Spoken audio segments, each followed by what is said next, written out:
Welcome.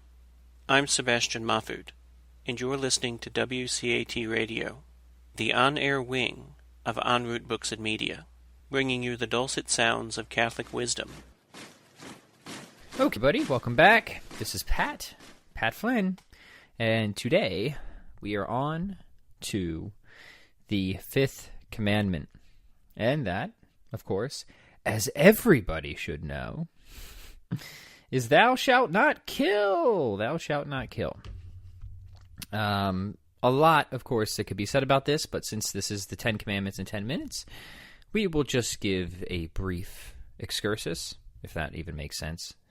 A brief overview, perhaps, is the better word, on a commandment that I think is hopefully not controversial at all. I mean, one would hope that none of the commandments are controversial, but certainly there's some that get a little bit more pushback than others. But this one, thou shalt not kill, obviously very intuitive. Again, we're working partly from the book What We Can't Not Know by Professor J. Budziewski.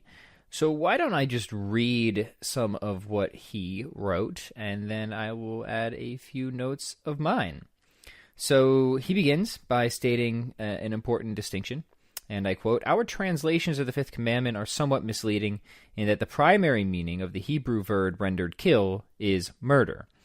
Not all killing is murder, and the injunction has not traditionally been taken to forbid self-defense, capital punishment, or just war.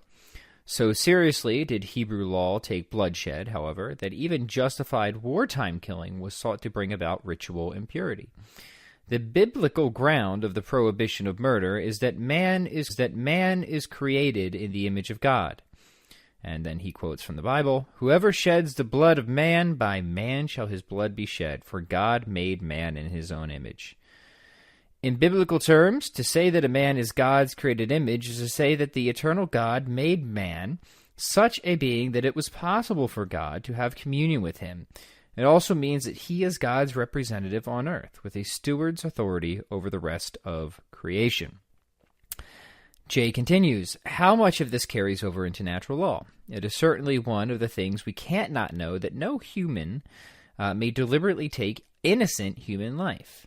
The more particular doctrine of man as the created image of God seems unknown beyond the Bible's sphere of influence. It is not one of those things we can't not know.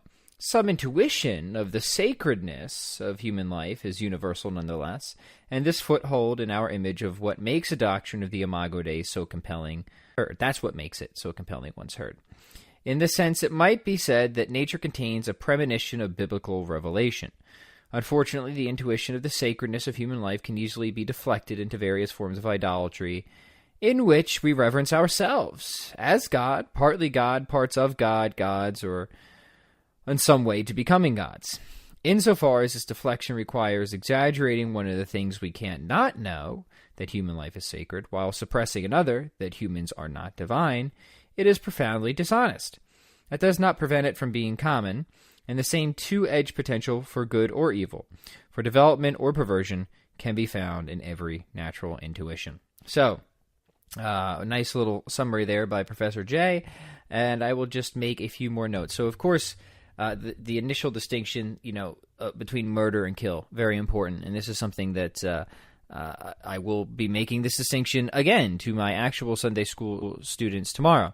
Because there are seemingly justifiable instances, such as, and he gives the common ones here, self-defense, capital punishment, just war, and all those are themselves highly debatable and contested subjects. Even within my tradition, the Catholic tradition, there is very heavy debate on things such as just war, capital punishment, and so on, and so forth.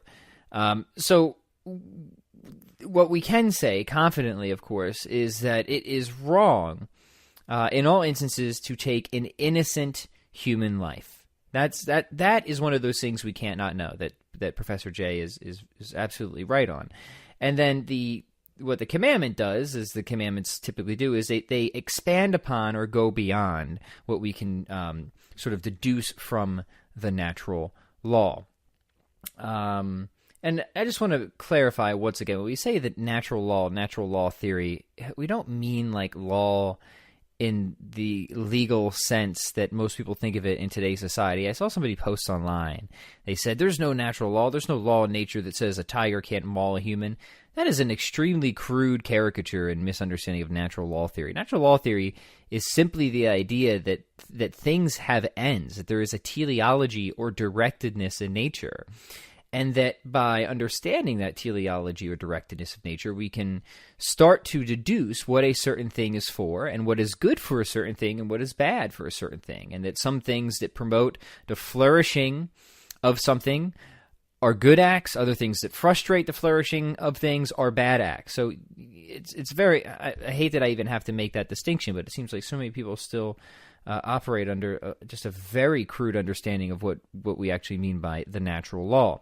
So for example, when we say that humans are created in the image of God, which is correct, that we are rational animals, what we can discern from that is that we are meant to use our rationality to discern what is good for us and to pursue the good. And anything that frustrates that is wrong and possibly evil. So to kill somebody, right? Here's a good example of it. To kill somebody, especially an innocent person, is like the most maximally frustrating thing you can do to their natural end. Like, you can't more frustrate what their natural end is, which is to seek what is good for them, than to kill them, right? So that's why once we understand teleology and natural law, it's pretty easy to build out a moral system from there. And I would even push it so far that without teleology, all morality is sort of linked to teleology. If we don't have that, the sort of final cause, if we're using Aristotelian language, the sort of directness, aims, however you want to phrase it, if we don't have that, then pretty much the entire moral system comes down with it when you really push it. Now, ultimately, these teleological ends need some type of objective grounding outside of humans. And that's why we would say that what we can figure out proximately by the natural law, which is true, we can figure out many things through reason alone, does need to be supported ultimately in God. If we want to affirm that some things are truly right and truly wrong, we need some type of ontological transcendent ground to support that. And to also provide, for every law, there has to be some type of lawgiver or authority, because it's not just moral values we're talking about, but moral obligation as well. Now, we will dive much further into natural law theory, defend all that. I've argued it and defended it before. I don't want to go down that role again, but by giving that brief explanation of natural law, understanding that things have ends, seeing humans, okay, we're rational animals, we're meant to use our capacities of reason to discern what is good for us, and going on this, that we are made in the image and likeness of God, that we are meant to have communion with God, our highest good, our highest possible good, our final cause, where our perfect happiness will be complete, is in communion with God. So anything that frustrates that is bad for us. It has to be bad for us. It's getting in the way of what we are for. It's preventing our flourishing. And we can discern that from the natural law, and the sort of the biblical revelation just makes it all the more clear. I mean, Aristotle pretty much did that. He said, just from his teleological philosophy alone, discerned that the sort of the end of for humans is to contemplate and know the good. Now, he wasn't as clear on what the good specifically was. That's where Aquinas really kind of finished a job and said, yeah, the good is God. Like, that's what the good is. But it goes to show that even Aristotle, who was not a Christian, had no idea of Christianity, it was before all that, was able to figure this out through these proximate means of the natural law. So it is one of those things that we cannot know. To take an innocent human life is a moral evil. It is an absolute moral evil. Now, yes, there are hard cases that one can and should debate and think through, and perhaps in future episodes we will consider some of these, like self-defense, like capital punishment, like just war. Believe me, very good arguments can be given for and against.